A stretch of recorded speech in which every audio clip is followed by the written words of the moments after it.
Hello everyone, welcome to wing physics. तो differential equation हम पूरा कंप्लीट कर चुके हैं। उसके नेट गेट टीआईएफआर के प्रीवियस ईयर क्वेश्चंस भी हमने सोल्व कर लिए हैं। आज की वीडियो में जेस्ट के प्रीवियस ईयर क्वेश्चन हम सोल्व करने वाले हैं।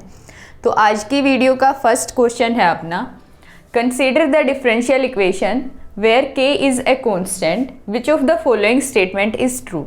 तो डिफरेंशियल इक्वेशन में आपको डिराक डेल्टा फंक्शन दिख रहा है। तो हमने डिराक डेल्टा फंक्शन में पढ़ा भी है कि अगर कोई भी फंक्शन अगर डिसकंटिन्यूअस होता है तो जिस पॉइंट पे मान लो at x is equal to a पे फंक्शन क्या है, डिसकंटिन्यूअस है। तो at x is equal to a पे अगर उस फंक्शन का डेरिवेटिव हम लेते हैं एफ डैश एक्स लेते हैं, at x is equal to a पे हमें क्या मिलेगा, उसके डेरिवेटिव में डिराक डेल्टा फंक्शन मिलेगा at x is equal to a पे। और ये कंडीशन रिवर्स में भी अप्लाई है कि अगर डेरिवेटिव ऑफ फंक्शन कंटेन करता है Dirac delta function at any point, तो उस पॉइंट पे फंक्शन क्या होगा, डिसकंटिन्यूअस होगा। तो यहाँ पे डेरिवेटिव दिख रहा है हमें gx का और वो कंटेन कर रहा है Dirac delta function at x is equal to 0। तो x इज इक्वल टू 0 पे g ऑफ x क्या होगा, डिसकंटिन्यूअस फंक्शन होगा। तो जो सी ऑप्शन है वो करेक्ट हो जाएगा। नेक्स्ट क्वेश्चन है, what is the maximum number of extrema of the function F X where x belongs to minus infinity to infinity and P N X is an arbitrary polynomial of degree k। ठीक है, तो minus infinity to infinity यहाँ पे क्या है, open interval है, मतलब minus infinity और इन्फिनिटी जो x की वैल्यूज हैं उनको हमें कंसीडर नहीं करना। ठीक है, तो उनको कंसीडर नहीं करना। और एक्सट्रीमा पूछा है, मैक्सिमम नंबर ऑफ एक्सट्रीमा। तो एक्सट्रीमा क्या होता है कि या तो मैक्सिमा या मिनिमा, और वो कैसे हम निकालते हैं कि जो भी फंक्शन हमें गिवन होगा, अब यहाँ पे इंडिपेंडेंट वेरिएबल क्या है x, तो x के रेस्पेक्ट में हम उसका क्या करते हैं, डेरिवेटिव, उसको हम 0 के इक्वल रखते हैं और वहाँ से x की वैल्यूज हम फाइंड आउट करते हैं। तो x की जितनी भी वैल्यूज आती हैं उन पे हम चेक करते हैं कि मैक्सिमा होगा या मिनिमा होगा। और क्योंकि यहाँ पे मैक्सिमम नंबर ऑफ एक्सट्रीमा पूछा है तो x की जितनी भी वैल्यूज आ रही हैं उनको हम मान के चलेंगे कि उन सभी वैल्यूज पे हमें क्या मिल रहा है, एक्सट्रीमा मिल रहा है। ठीक है, तो यहाँ पे गिवन क्या है कि जो पी के एक्स है, पी के एक्स जो है वो अपना क्या है, पोलिनोमियल है, आर्बिट्रेरी पोलिनोमियल ऑफ डिग्री के। इसका मतलब क्या है कि वो इस फॉर्म का है a naught plus a one x plus a two x square and so on up to a k into x raise to power k. मतलब x की जो हाईएस्ट पावर है वो क्या है, k है, p के x के पोलिनोमियल में। तो df बाई dx हम निकालेंगे और वो क्या आएगा, फर्स्ट फंक्शन अपना p के x है उसको हम एज इट इज़ ले लेते हैं। सेकंड का हम क्या करेंगे, डेरिवेटिव। तो सेकंड का हम डेरिवेटिव करेंगे तो माइनस साइन आगे आएगा, एक्स रेज टू पावर 4 में 4 आगे आएगा, 4 से 4 कैंसिल हुआ तो एक्स क्यूब प्लस 2 से 2 कैंसिल हुआ plus X into E raise to power minus X 4 upon 4 plus X square by 2। ठीक है, प्लस सेकेंड फंक्शन जो है वो as it is X 4 upon 4 plus X square upon 2 into में क्या आ जाएगा, पी डैश के एक्स आ जाएगा।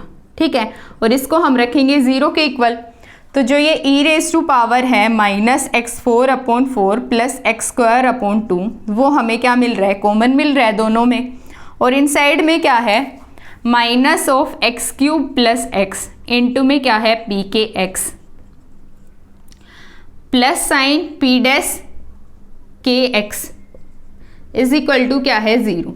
अब ये तो अपना 0 के इक्वल अगर हम लेते हैं तो यहाँ पे x की जो वैल्यू आएगी वो क्या आएगी, x is equal to infinity अगर हम रखेंगे तो e raise to power minus infinity ही हमें 0 वैल्यू देता है। तो x की power infinity, x is equal to infinity हमें मिल रहा है, लेकिन x is equal to infinity को हमें कंसिडर नहीं करना, ओपन इंटरवल हमें गिवन है। तो ये तो x की वैल्यू हम कंसिडर नहीं करेंगे। तो यहाँ से x की वैल्यू देखेंगे हम कि कितनी आ रही है। तो x की पावर 3 यहाँ पे है और p के x हमें गिवन है, मतलब x की हाईएस्ट पावर कितनी है यहाँ पे k। और p डैश के x की अगर हम बात करें तो इसका हम क्या ले रहे हैं, डेरिवेटिव। तो x की जो एक पावर है वो अपनी क्या हो जाएगी, k-1 हो जाएगी। कॉन्स्टेंट टर्म 0 होगी। a1x वाली किस में कन्वर्ट होगी, a1 में। a2x वाली कन्वर्ट होगी 2a2x में। और ak raise to power k किस में कन्वर्ट होगी, ak raise to power k-1 में। इंटू के आगे आएगा, ठीक है।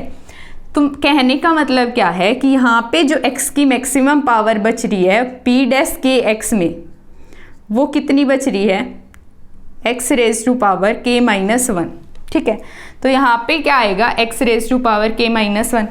तो अगर इसकी हम बात करें, ये एक पोलिनोमियल हमें मिल रहा है और वो पोलिनोमियल कितने डिग्री का पोलिनोमियल है, x raise to power k+3 का, ठीक है। 3 पावर यहाँ पे है, एक यहाँ पे है। अगर x की वैल्यूज हम निकालते हैं तो p के x से x की कितनी वैल्यूज निकलेंगी, k वैल्यूज निकलेंगी x की। और इस वाले टर्म से हम निकालें तो x हम कॉमन लेंगे तो x इज इक्वल टू 0 एक वैल्यू हमें मिल रही है, दूसरी क्या मिल रही है, x² + 1 इज इक्वल टू 0 हम रखेंगे तो x की 2 वैल्यूज हमें यहाँ से मिलेंगी। लेकिन x की 2 वैल्यू हमें कौन सी मिल रही है यहाँ पे, x is equal to ± i, जो हम कंसीडर नहीं कर सकते क्योंकि x बिलोंग करता है -∞ टू ∞। मतलब x जो है वो अपना क्या है, रियल है। तो यहाँ पे x इज इक्वल टू 0 एक वैल्यू हमें मिलेगी इस टर्म से। और p के x वाली टर्म से x की कितनी वैल्यूज हमें मैक्सिमम मिल सकती हैं, x की k वैल्यूज मिल सकती हैं। तो k+1 जो है वो मैक्सिमम नंबर ऑफ एक्सट्रीमा होंगे जब k हमारा बिलोंग करता है -∞ टू ∞।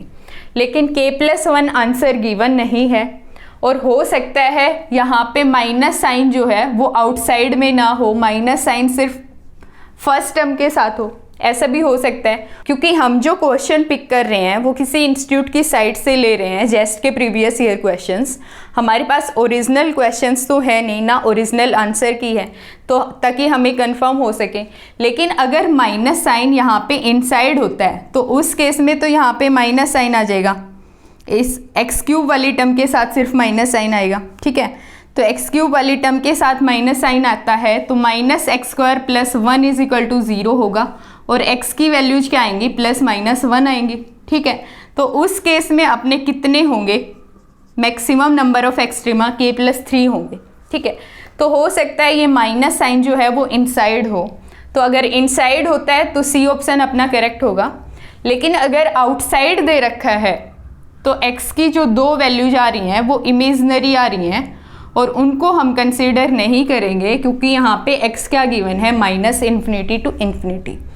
तो उस केस में k+1 जो है वही अपने मैक्सिमम नंबर ऑफ एक्सट्रीमाज होंगे। और ये क्वेश्चन आगे भी आया हुआ है 2018 में, इसी टाइप का क्वेश्चन।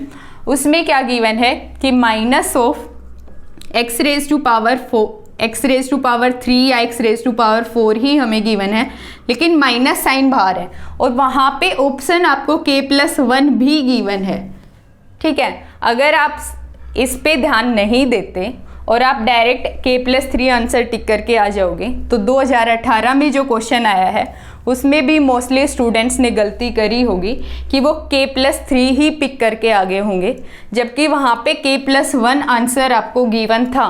तो जो k+1 आंसर होगा वही उसका करेक्ट आंसर होगा। तो नेक्स्ट क्वेश्चन है अपना जो 2018 में आया था जेस्ट में, for which of the following condition does the integral vanish for m not equal to n where pmx and pnx are the Legendre polynomial of order m and n respectively। तो ये question हम already solve कर चुके हैं, आपको याद भी होगा, जहाँ पे हमने लीजेंडर पोलिनोमियल की ऑर्थोनॉर्मेलिटी कंडीशन पढ़ी है, integral -1 to 1 pmx pnx dx। इस ऑर्थोनॉर्मेलिटी कंडीशन का यूज करके ही हमने इस क्वेश्चन को सोल्व किया था। और ये लीजेंडर डिफरेंशियल इक्वेशन की जो पार्ट 2 वाली वीडियो है उसमें हमने इस क्वेश्चन को सोल्व किया है। पार्ट 2 वाली वीडियो में लिंक आपको आई बटन में दिख रहा होगा, वहाँ पे आप देख सकते हो। उस वीडियो को आप स्टार्ट करो 36 मिनट के आसपास तो आपको ये क्वेश्चन मिलेगा। नेक्स्ट क्वेश्चन है आपका, if y of x satisfy the differential equation and y of 0 is equal to 1 for x is equal to 0 then y of π/2 पे वैल्यू हमें बतानी है कि एट x इज इक्वल टू π/2 पे y की क्या वैल्यू आएगी। तो इक्वेशन आपको देखते ही समझ आ रहा होगा कि फर्स्ट ऑर्डर और फर्स्ट डिग्री की डिफरेंशियल इक्वेशन हमें दिख रही है और वेरिएबल इसके हम सेपरेट कर सकते हैं। तो वेरिएबल सेपरेट करने के बाद तो इंटीग्रेट करके हम सोल्व कर लेंगे, लेकिन अगर हम इसका इंटीग्रेशन करते हैं तो थोड़ा सा मुश्किल रहता है। तो हम सब्सटीट्यूशन करते हैं, log y की जगह पे हम क्या मान लेते हैं z। तो अगर log y को हम z कंसिडर करते हैं और इसका अगर डेरिवेटिव हम करें तो 1/y आएगा, dy by d x, x के रेस्पेक्ट में हम कर रहे हैं तो वो किसके इक्वल होगा, dz/dx की। अब y को अगर हम इधर लेके आएँ तो 1/y dy by d x ही हमें मिलेगा और वो किसके इक्वल है, dz/dx के। तो वो हम पुट कर देंगे, dz/dx किसके इक्वल आएगा, 1 प्लस log y की जगह पे z, तो 1 प्लस जेड स्क्वायर। अब वेरिएबल सेपरेट हम कर लेंगे तो dz/1 plus Z square is equal to dx और इंटीग्रेट करेंगे बोथ साइड। तो यहाँ पे हमें क्या मिलेगा, ये इंटीग्रेशन किसका है, tan इनवर्स z का, ठीक है। और इसका इंटीग्रेशन हम करते हैं तो क्या मिलेगा, x प्लस कोई कॉन्स्टेंट c। तो वैल्यू हमें गिवन है y की at x is equal to 0 पे, at x is equal to 0 पे y की वैल्यू क्या है, 1 है। तो y की टर्म्स में हमें लिखना है तो z की वैल्यू हम लिखेंगे tan x प्लस c। अगर tan लेते हैं बोथ साइड तो tan से tan इनवर्स कटेगा, ठीक है। तो z को हम क्या लिखेंगे, अब z को हमने माना था log y, तो हम यहाँ पे रख देंगे log y। और x इज इक्वल टू 0 लेते हैं तो y की वैल्यू कितनी है, 1। तो y की वैल्यू 1 लेंगे तो log 1 की वैल्यू कितनी होती है, 0। x की जगह पे 0 लेंगे तो tan c की वैल्यू हमें क्या मिल रही है, 0। तो tan c को हम कैसे लिखते हैं, इसकी sin c upon cos c, और वैल्यू 0 मिल रही है, इसका मतलब क्या है कि sin c जो है वो अपना 0 के इक्वल होता है। और वो किसके लिए होता है, n पाई के लिए, कि ये n की वैल्यू अगर हमारी हो 0, 1, 2, 3 एंड सो ऑन। तो यहाँ पे c की वैल्यू कितनी आ जाएगी, n पाई आ जाएगी, ठीक है। तो c की वैल्यू हम पुट कर देंगे इसमें, तो log y अपना किसके इक्वल होगा, tan of x plus n पाई। और y की वैल्यू हमें निकालनी है π/2 पे, तो y की जगह पे हम x की जगह पे π/2 रखेंगे तो y की वैल्यू हमें निकालनी है। तो log of y is equal to tan of x की जगह पे रखा π/2, तो π/2 प्लस n पाई, ठीक है। तो π/2 प्लस n पाई की अगर हम बात करें तो अगर n पाई, n को अगर हम 0 कंसीडर करते हैं तो हमें मिलेगा tan π/2। अगर n को हम 1 लेते हैं तो पाई प्लस π/2 हमें मिलेगा, जो थर्ड क्वाड्रेंट दे रहा है और उसमें tan क्या होता है, पॉजिटिव होता है, तो वैल्यू हमें मिलेगी अगेन tan π/2, ठीक है। अगर 2 पाई प्लस π/2 हम करते हैं तो हमें फर्स्ट क्वाड्रेंट मिलेगा और फर्स्ट क्वाड्रेंट में भी tan क्या होता है, पॉजिटिव होता है, तो ये पॉजिटिव ही आने वाला है और इसकी वैल्यू क्या आएगी, tan π/2। तो tan π/2 को हम लिखेंगे sin π/2 डिवाइडेड बाई cos π/2, और cos π/2 पे वैल्यू क्या होती है, 0 होती है।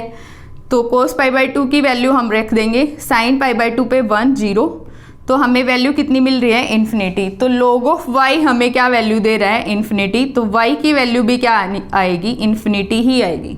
तो जो डी ऑप्शन है वो अपना करेक्ट ऑप्शन हो जाएगा। नेक्स्ट क्वेश्चन अपना सिमिलर ही है क्वेश्चन थर्ड की, माइनस साइन क्योंकि ब्रैकेट से बाहर है तो जो दो वैल्यू जाएंगी वो इमेजनरी आएंगी, वो माइनस इन्फिनिटी टू इन्फिनिटी की रेंज में बिलोंग नहीं करती, रियल वैल्यूज़ नहीं है वो, इसलिए हम उनको कंसिडर नहीं करेंगे क्योंकि x की जो डोमेन है वो माइनस इन्फिनिटी टू इन्फिनिटी ही है। तो जो मैक्सिमम नंबर ऑफ एक्सट्रीमा आएंगे वो कितने आएंगे, k+1। तो जो डी ऑप्शन है वो करेक्ट ऑप्शन हो जाएगा। तो नेक्स्ट क्वेश्चन है अपना, ए particle moving in 2D satisfy the equation of motion with x dot 0 is equal to 0, what is the ratio of x at t is equal to infinity to y at t is equal to infinity। तो सबसे पहले तो हमें x of t और y of t निकालना है, उनकी values infinity t is equal to infinity पे हम निकालेंगे, देन रेशियो लेंगे। तो इक्वेशन हमें गिवन है किस टाइप की है, यहाँ पे t क्या है, इंडिपेंडेंट वेरिएबल है, और इंडिपेंडेंट वेरिएबल क्योंकि एक ही है, डिपेंडेंट वेरिएबल अपने कौन से हैं, x और y। तो जो इक्वेशन है वो किस टाइप की है, कपल डिफरेंशियल इक्वेशन। और कपल डिफरेंशियल इक्वेशन को हम कैसे सोल्व करते हैं, एलिमिनेशन मेथड से या मैट्रिक्स फॉर्म से। तो एलिमिनेशन मेथड हम यहाँ पे लगाएंगे, जहाँ पे एक्स डॉट लिखा है वहाँ हम क्या लिखेंगे, डी। डी रिप्रेजेंट कर रहा है differential operator D by D T को, ठीक है। और डी बाई डी टी अपना किससे हम लिख रहे हैं, एक्स डॉट से। तो D of X is equal to X plus Y and D of Y is equal to X minus Y. तो क्योंकि एलिमिनेट हमने करना है, एक्स या वाई में से किसी को एक एलिमिनेट करेंगे हम, तो एक्स वाली टर्म्स एक साथ लिख लेते हैं। तो डी माइनस वन इंटू में X minus Y is equal to zero and D, ये एक्स इधर आएगा तो minus X plus D minus D plus one into Y is equal to zero, ठीक है। तो अब हम क्या करेंगे, हम मान रहे हैं कि y को हम एलिमिनेट कर रहे हैं, तो d प्लस वन से जो ऊपर वाली इक्वेशन है उसको d प्लस वन से हम मल्टीप्लाई करेंगे, नीचे वाली जो है उसको हम किसी से मल्टीप्लाई नहीं कर रहे, ऐड कर देंगे उसके बाद, ठीक है। तो ऊपर वाली को हमने d प्लस वन से मल्टीप्लाई किया तो D square minus one into में x minus D plus one of y is equal to zero and minus X plus D plus one into Y is equal to zero. तो add करेंगे तो ये cancel हो गया, y eliminate हो गया, तो हमें क्या मिलता है, D square minus minus one यहाँ पे माइनस वन यहाँ पे, तो माइनस टू इंटू में x is equal to zero. और इसको हम कैसे लिखेंगे, D square X by D T square, D क्योंकि डिफरेंशियल ऑपरेटर दो बार ऑपरेट कर रहा है, minus two X is equal to zero. तो ये जो इक्वेशन है वो second order linear homogeneous differential equation है विद कांस्टेंट कोफिशिएंट। और इसका जो सोल्यूशन होता है वो क्या होता है, X of T is equal to complementary function. तो कॉम्प्लीमेंट्री फंक्शन हम फाइंड आउट करेंगे, ऑक्सिलरी इक्वेशन लिखते हैं M square minus two is equal to zero. तो m की वैल्यू क्या आएगी, M square is equal to two, M की वैल्यू आएगी plus minus square root two, ठीक है। तो कॉम्प्लीमेंट्री फंक्शन क्या आ जाएगा, एक्स ऑफ टी क्या आ जाएगा, c one e raise to power square root two into में t plus c two e raise to power minus square root two into में टी, ठीक है, क्योंकि रियल और डिस्टिंक्ट रूट्स हमें मिल रहे हैं। तो एक्स डॉट टी हमें गिवन है कि X dot T is equal to zero पे वैल्यू कितनी है, ज़ीरो। तो एक्स डॉट टी हम निकालेंगे तो क्या आएगा, c one square root two अपना आगे आएगा e raise to power square root two minus square root two c two e raise to power minus square root two into में टी, और t is equal to zero रखते हैं तो ये value क्या है, ज़ीरो। स्क्वायर रूट टू दोनों से कॉमन आ रहा है तो c1 और यहाँ पे t is equal to zero रखा तो ये कितना बनेगा, 1। यहाँ पे हम रखेंगे t is equal to zero तो क्या बचेगा, माइनस c2। तो c1 किसके इक्वल हमें मिल रहा है, c2 के, क्योंकि ये तो ज़ीरो के इक्वल है नहीं तो ये ज़ीरो के इक्वल होगा, तो c1 किसके इक्वल हो गया, c2 के। तो x ऑफ t की वैल्यू हमें क्या मिल रही है, c2 की जगह पे हमने रख दिया c1। तो c1 तो कॉमन आ जाएगा, e raise to power square root two into में t plus e raise to power minus square root two into में t, और अगर 2 से हम डिवाइड करते हैं तो फॉर्मूला बनेगा किसका, cos hyperbolic square root two into में t, और 2 से डिवाइड किया तो मल्टीप्लाई भी करना पड़ेगा तो इंटू में 2 आ जाएगा। तो x डॉट टी हम निकालेंगे, क्यों, क्योंकि हमें क्या निकालना है, अब y ऑफ टी निकालना है। तो y ऑफ टी क्या आएगा, x dot T minus x of T, ठीक है। तो x डॉट टी क्या आ जाएगा, 2c1 तो कांस्टेंट है, इसका डेरिवेटिव हम करेंगे तो sine hyperbolic square root two into में t, इंटू में क्या आएगा, स्क्वायर रूट टू, ठीक है। तो y ऑफ टी अपना क्या आ जाएगा, x dot T minus X, तो क्या आएगा, 2c1 तो कांस्टेंट है, x डॉट टी की वैल्यू कितनी है, sine hyperbolic square root two into में t, इंटू में क्या है, square root two minus cos hyperbolic square root two into में t, ठीक है। और हमें निकालना क्या है, x of t divided by y of t at t is equal to infinity. तो वैल्यू क्या आएगी, x ऑफ t हम लिखेंगे 2c1 और y ऑफ t में भी 2c1 है तो कैंसिल होगा, तो cos hyperbolic square root two into में t divided by square root two sine hyperbolic square root two into में t minus cos hyperbolic square root two into में t।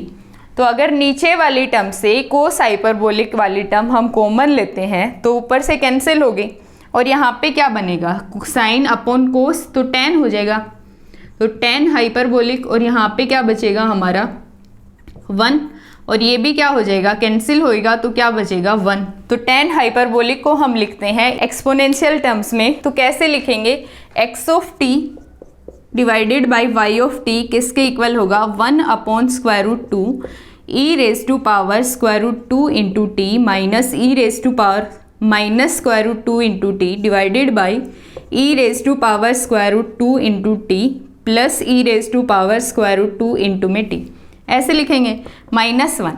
तो अगर e raise to power square root 2 into T हम common लेते हैं ऊपर और नीचे से, तो कैंसिल होगा और यहाँ पे क्या बचेगा, 1 बचेगा, और यहाँ पे क्या आ जाएगा, 2 आ जाएगा मल्टीप्लाई में, ठीक है।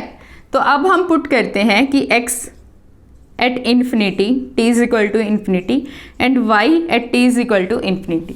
तो हम क्या पुट करेंगे कि limit t tends to infinity, तो t टेंड्स टू इन्फिनिटी हम रखेंगे, तो क्या हमें मिलेगा 1 upon square root 2 1 minus e raise to power minus infinity divided by 1 plus e raise to power minus infinity -1। तो e raise to power minus infinity क्या होता है, 0, तो 1 अपॉन स्क्वायर रूट 2 -1। तो ऑप्शन से आप मैच कर लो, तो ऑप्शन हमें नहीं मैच हो रहा अभी, तो हम क्या करेंगे, स्क्वायर रूट 2 प्लस 1 से हम मल्टीप्लाई और डिवाइड करेंगे, ठीक है। तो कितना आएगा, स्क्वायर रूट 2 प्लस 1, और नीचे क्या होगा, a minus b a plus b, तो a square minus b square, तो 2 माइनस 1 1, तो जो डी ऑप्शन है वो करेक्ट ऑप्शन हो जाएगा। नेक्स्ट क्वेश्चन है, the solution of the differential equation is given by c1 e raise to power minus t plus c2 e raise to power 2 into t plus c3 e raise to power 3 into t. The values of c1 c2 and c3 are. तो यहाँ पे equation जो हमें given है वो किस type की equation given है, लीनियर डिफरेंशियल इक्वेशन है, नॉन होमोजीनियस है, विद कॉन्स्टेंट कोफिशिएंट, और इसका सॉल्यूशन क्या होता है, y of t is equal to complementary function plus particular integral. और इस इक्वेशन को हम कैसे सोल्व करेंगे, सबसे पहले कॉम्प्लीमेंट्री फंक्शन हम फाइंड आउट करेंगे, उसके लिए r ऑफ x जो है उसको हम लेते हैं 0 के इक्वल, मतलब जो इधर टर्म होगी उसको 0 के इक्वल लेंगे, ऑक्सिलरी इक्वेशन लिखेंगे m square minus 2m minus 3 is equal to 0, और m की वैल्यूज फाइंड आउट करेंगे, तो m square minus 3m plus m minus 3 is equal to 0, ऐसे हम लिख सकते हैं। तो अगर m हम कॉमन लेते हैं तो m माइनस 3 प्लस 1 कॉमन लेंगे तो m minus 3 is equal to 0, तो m की वैल्यू क्या आती है 3 एंड m की वैल्यू क्या आती है -1। तो कॉम्प्लीमेंट्री फंक्शन क्या हो जाएगा, कॉम्प्लीमेंट्री फंक्शन होगा c1 e raise to power 3t plus c2, या फिर यहाँ पे कॉन्स्टेंट अगर हम चेंज कर लें, c1 की जगह पे हम क्या लिख रहे हैं, a into E raise to power 3t plus b into a raise to power -t, ठीक है। पर्टिकुलर इंटीग्रल क्या होगा, कैसे हम फाइंड आउट करेंगे, 1 upon F of D into में r ऑफ x लिखेंगे, r ऑफ x कितना है, e raise to power 2 into में t। तो जहाँ पे भी d होगा वहाँ पे हम रिप्लेस करेंगे d को a से, a कितना है यहाँ पे 2, तो 2 से हम रिप्लेस करेंगे, और 1 अपॉन एफ ऑफ डी अपना क्या है, D square minus 2d minus 3। तो d की जगह पे हम क्या रखेंगे 2, तो यहाँ पे क्या आएगा 4 माइनस यहाँ पे क्या आ जाएगा 4, तो 4 से 4 कैंसिल हुआ, e raise to power 2 into t तो है ही, तो -1/3 e raise to power 2 into में t। तो सॉल्यूशन क्या हो जाएगा y ऑफ t का, a into E raise to power 3t plus b into E raise to power -t -1/3 e raise to power 2 into में t।